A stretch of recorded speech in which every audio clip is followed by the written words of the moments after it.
Tako bez veze. Mislim, šta će njima Janačko? Masoni su duhovna i finansijska elita i sad će tamo neki sobar Čirko da primi u veliku ložu Orijenta Janačka s Kvantaške pijace. Mislim, stvarno, baš me čudi da vi to slušate. Čudi se, jel? Za nekoliko dana čekaju nas novi izbori, predsjedniče. Ti se Pripaljkoviću stalno nešto čujavaš. Sam si iznenađen ovde. A otkud ti znaš ko je ovaj Ćirko? Jer njemu na čelu piše da je sobar.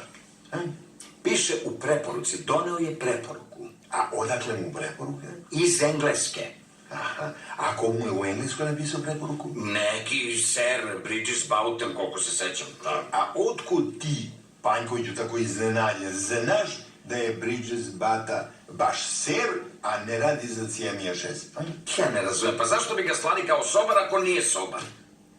Zato, Panjkoviću, što znaju da se ovde kod nas u svaku instituciju nalazi po jedan Panjković koji će stalno nešto iščuđava. Tako su nam i poturili Tita kao bravar. Ko? Pa, Tito je bio tursko-tatarskog porekla. On je od Cijemija 6 izbačen, spadobran ovde da izvrši neke određene zadatke. To stvarno nisam znao.